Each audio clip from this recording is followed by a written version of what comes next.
The House Government Operations Committee will call a roll.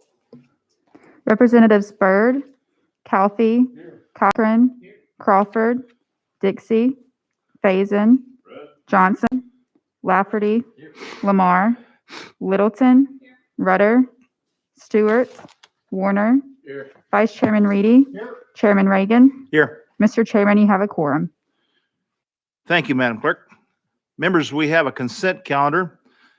This calendar contains 10 items. As a reminder, this is from the list that we put out immediately after the organizational session. No one has notified me that there are objections to any of these bills, so I'll ask now, has anyone got an objection to any of the bills on the consent calendar? Motion on consent calendar. We have a motion and a second. We are voting on the consent calendar. All in favor say aye. Aye. All opposed, nay. Consent calendar passes. Calendar and rules is the next destination. Thank you.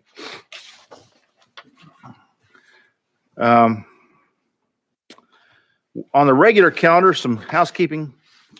Item number 1, which is House Bill 359, and item number 5, House Bill 319, respectively, have been taken off notice.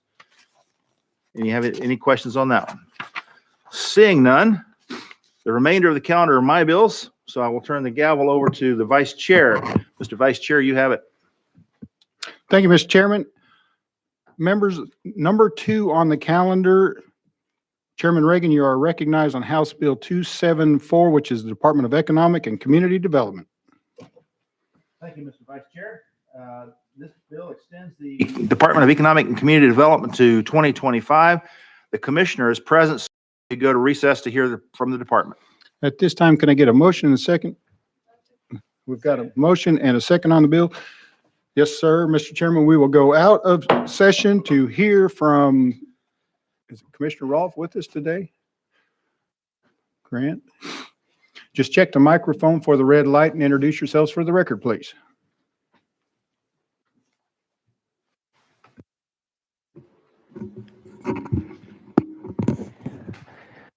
Mr. Chairman and committee, Mr. Vice Chair and committee members, good afternoon. My name is Bob Rolfe, and I serve as our Commissioner of Economic and Community Development for the department. And to my right is Grant Minshew, who is our Legislative Director. And to my immediate left is Sharon Cobb. Sharon serves as our General Counsel and Assistant Commissioner. And to her far left is Crystal Ivey, who is our Broadband Director. And so, sir, with no further ado, with your permission, I'd like to turn over the mic to Grant Minshew, our Legislative Director. Yes, sir, please continue. Thank you, committee. Grant Minshew, Director of Legislation with ECD. Just wanted to provide a quick update on some of our corrective actions since the sunset hearing in the fall. First, on the internal audit finding, we have collaborated with the Executive Internal Auditor to revise our engagements and the structure of our written reports. After the release of the 2019 sunset audit, ECD's internal audit underwent an external quality assessment peer review in accordance with the GAO Yellow Book standards and achieved a pass rating. Number 2, on the broadband finding, we have drafted an internal process document which provides guidance on steps in the grant awards process, including responsible parties. This document will also be used as a training document for continuity of operations in the event that the current staff members are no longer with the program. Additionally, we have drafted a memo to accompany the grant procedures document, which includes additional corrective actions such as increasing the members of ECD that are on the scoring committee to make sure it's not just folks from the broadband team, as well as requiring annual approval of program guidelines by the executive leadership team and allowing additional time for grant documentation by ECD's grant committee. Lastly, on our the fast track related findings, since the sunset hearing, our legal team drafted a written internal process document that will complement our policy 2013-007, Grant Management and Subrecipient Monitoring Implementation Plan. ECD concurred that some information was submitted incorrectly by committees, some clerical errors occurred in ECD's review, and some reports and communications were documented incorrectly due to clerical error. ECD has made personnel changes to better reflect the skill set needed to obtain reports in a timelier manner, review reports more accurately, and document data and communications more thoroughly. Lastly, we've also established a review of grants by a second staff member who randomly selects a sample of grants each month to thoroughly review for accuracy of information reported, as well as thoroughness of information documented in our CRM system. Mr. Chairman, we're happy to take any questions. Thank you, Mr. Minshew. Any questions for Mr. Minshew or the commissioner at this time? Seeing none, thank you for that testimony. Chairman Reagan. Thank you. This is not a question. I just want to commend the department on the progress you've made on that report. Those findings were worthy of address, and you did a good job addressing them. So I'd like to congratulate you on behalf of the committee, and I'd also like to congratulate you on behalf of the General Assembly on the work you've been doing about getting Tennesseans back to work and getting companies to our state. So thank you for that. Thank you. Thank you, sir. Any further questions? Chairman Littleton.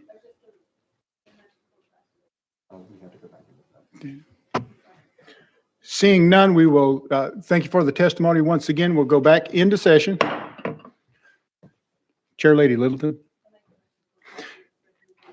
Well, what we will do at this time, if there is no further comments, questions on the bill, all those in favor of sending House Bill 274 to calendar and rules signify by saying aye. Any opposition? No. Bill moves to calendar and rules. Thank you, Chair Lady. Mr. Chair, for the record, let's make it was extended to 2025. I'm not sure if I said that. We did not, but 2025 extension, going to calendar and rules. Thank Item you. number 3, Chairman Reagan, you are recognized on House Bill 275, Department of Financial Institutions. Thank you, Mr. Chair. This bill extends the Department of Financial Institutions to 2025. The commissioner is present, so I ask that we go into recess to hear from the department. At this time, I need a motion and a second. Got a motion and a second on the bill. We will go out of session. Welcome, sir. Just check the microphone, make sure that it's on, and introduce yourself for the record.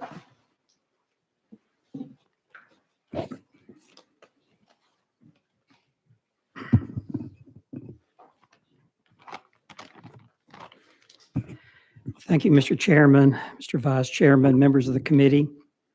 Greg Gonzalez, Commissioner, Department of Financial Institutions. And in the room with me is Michelle Berries, our budget officer, and Todd Staley, who's our legislative liaison. If I could make just a brief statement. We regulate about 19,000 institutions and individuals operating in the state of Tennessee.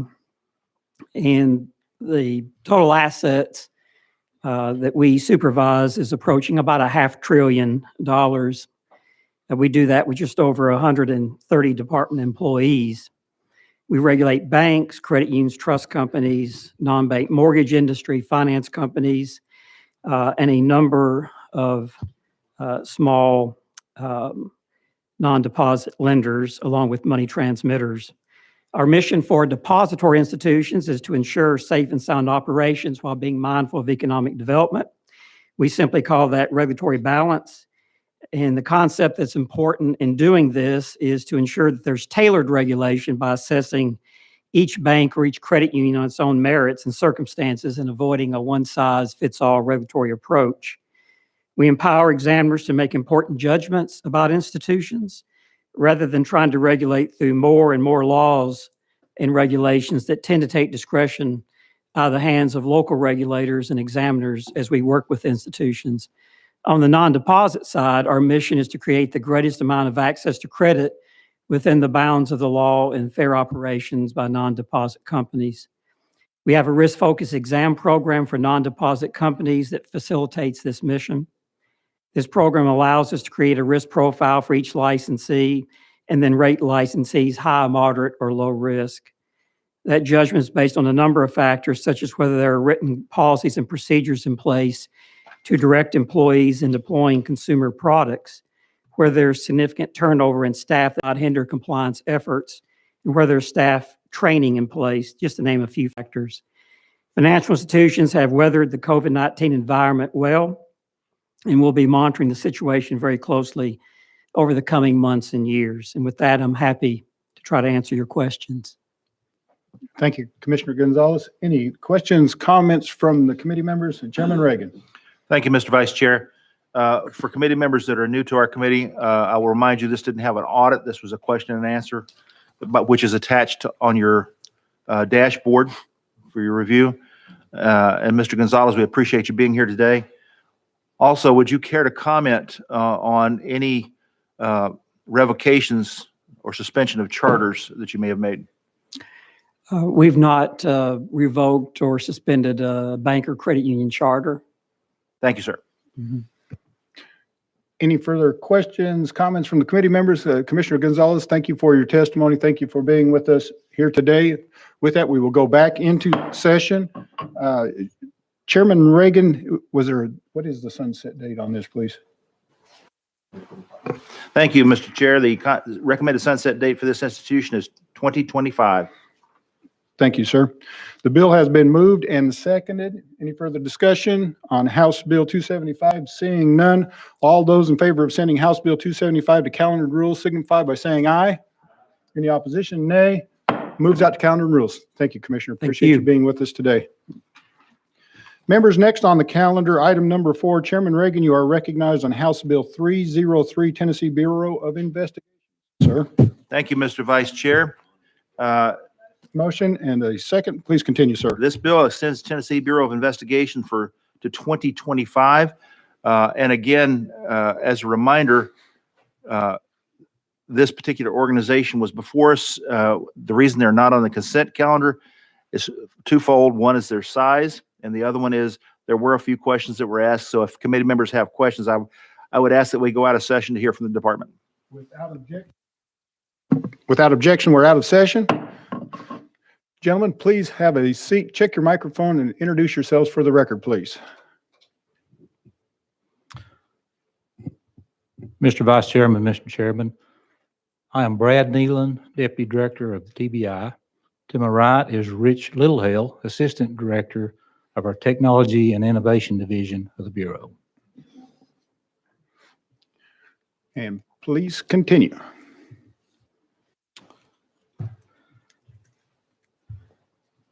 In finding 1 of our audit, we have resolved this prior to the audit being released. We had a resolution to that. We updated our policies and procedures to ensure that any changes in the judgments received were documented and reviewed by a special agent in charge for the drug division on a weekly basis.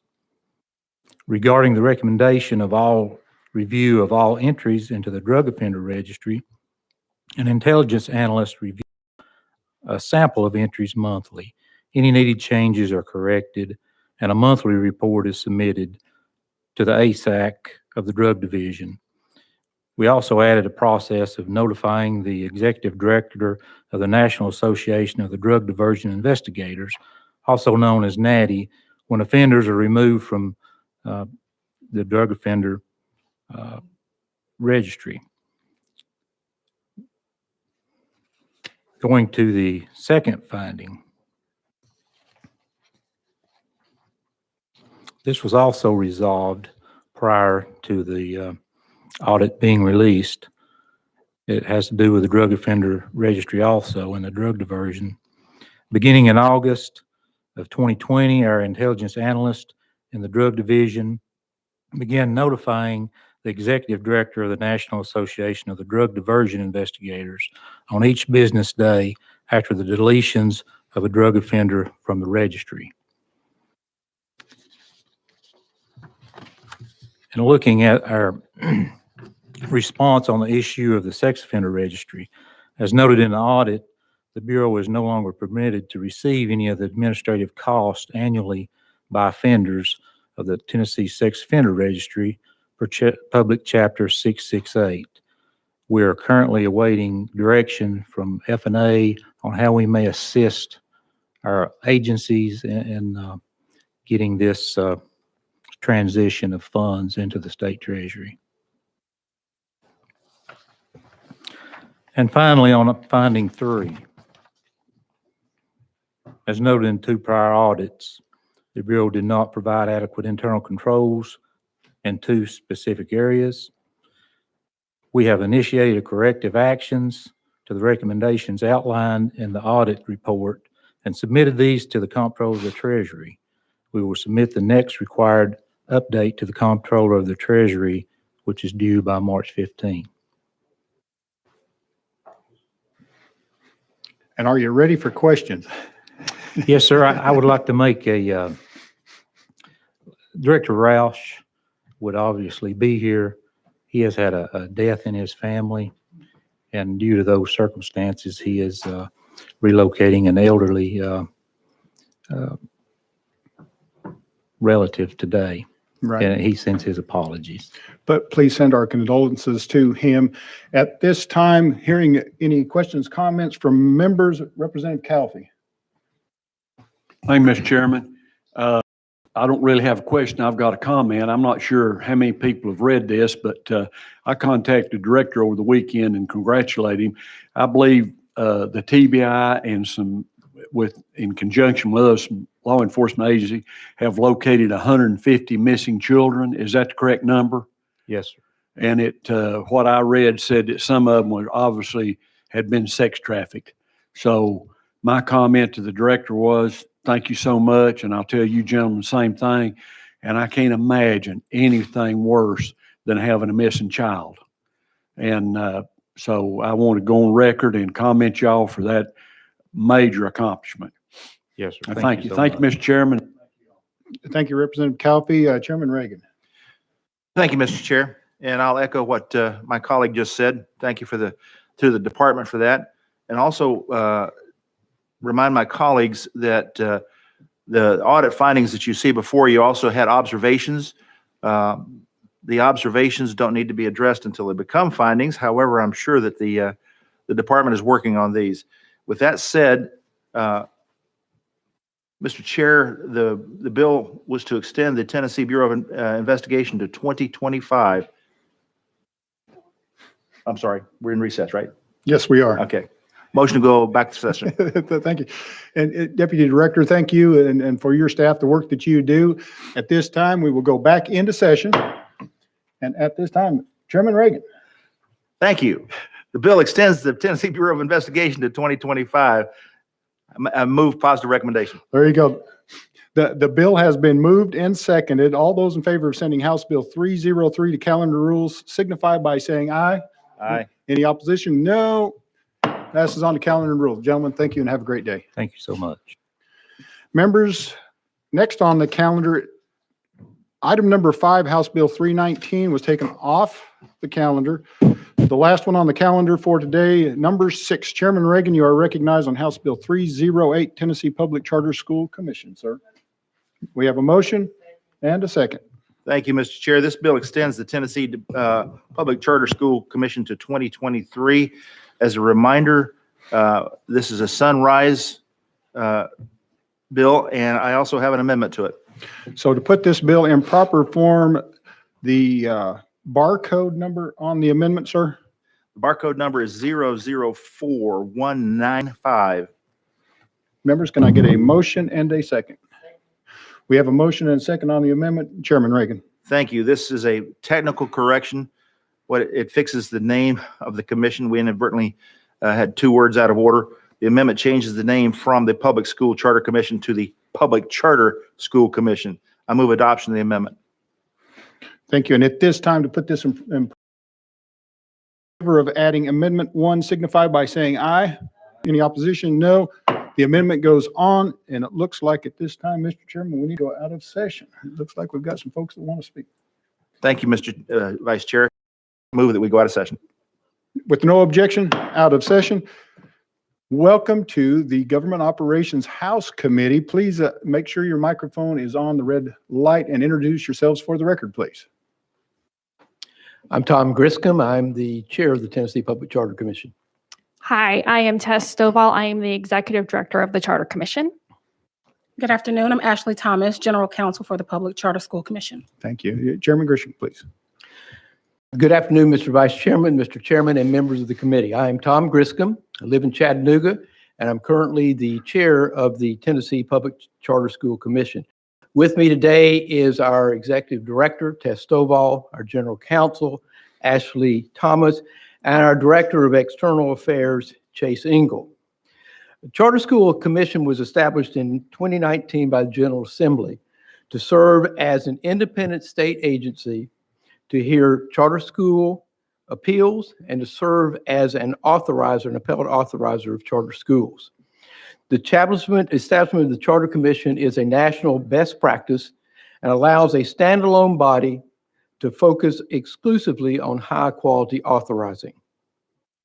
In Tennessee, charter schools are expected in state law as public schools open to all students. The commissioners are appointed by the governor and are approved by the General Assembly, confirmed by the General Assembly. Of the 8 current commissioners, 2 are women and 2 are people of color. The Charter Commission still includes 1 vacancy from the Middle Grand Division, and we are awaiting appointment of this commissioner by the governor. Our full commission has met a total of 10 times since we were organized in February of 2020. I would now like to turn to our Executive Director, Tess Stovall, to share some additional information with the committee. Ms. Stovall, please.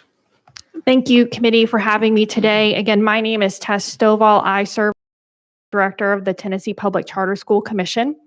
On January 1st of 2021, the Charter Commission took over the responsibility of hearing charter school appeals in the state.